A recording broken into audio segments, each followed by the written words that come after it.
Pelaksanaan pemilihan Kepala Daerah Indonesia atau Pilkada tinggal menghitung hari, tepatnya pada 27 November 2024. Simak alur pencoblosan Pilkada Serentak 2024. Jendela data untuk Anda. Berdasarkan daftar penduduk potensial pemilih yang diserahkan Kementerian Dalam Negeri kepada KPU, pemilih dalam Pilkada Serentak diperkirakan mencapai 207.110.768 jiwa.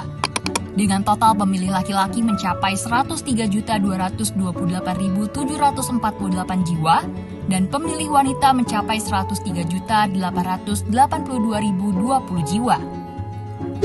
Pemilih yang akan mencoblos di TPS pada hari pemungutan suara perlu memastikan nih bahwa mereka membawa dokumen utama yang diperlukan. Dokumen yang dibawa dibedakan berdasarkan jenis pemilih.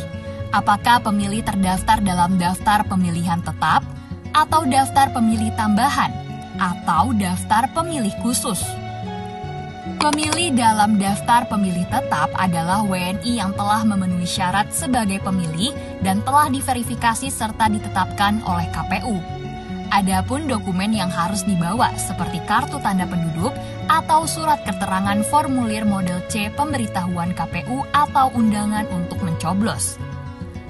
Pemilih dalam daftar pemilih tambahan adalah WNI yang telah memenuhi syarat sebagai pemilih dan sudah terdaftar dalam DPT, namun karena alasan tertentu tidak dapat menggunakan hak pilihnya di TPS domisili sehingga melakukan pindah memilih dari TPS awal.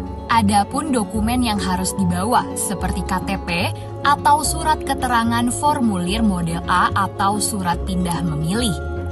Selain membawa dokumen, bagi pemilih yang terdaftar di daftar pemilih tambahan, wajib melakukan lapor diri sebelum menggunakan hak pilih di TPS tujuan.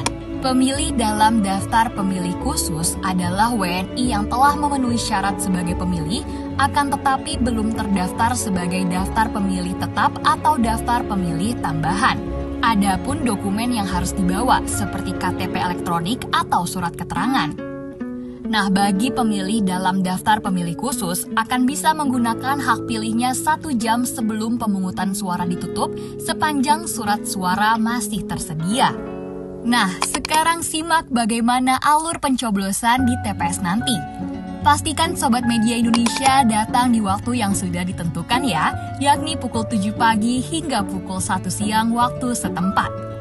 Setelah sampai di TPS, Sobat Media Indonesia bisa langsung menyerahkan KTP dan dokumen kepada panitia. Lalu, apabila nama sudah dipanggil, pemilih dapat mengambil surat suara dan pergi ke bilik suara.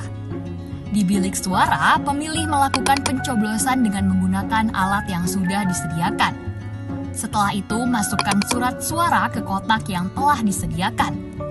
Selanjutnya, pemilih dapat bergeser ke pos berikutnya untuk mencelupkan jari ke dalam tinta sebagai tanda bahwa pemilih sudah melakukan pencoblosan. Untuk Sobat Media Indonesia, jangan lupa ya untuk gunakan hak pilih suara Anda untuk menyukseskan penyelenggaraan Pilkada Serentak 2024.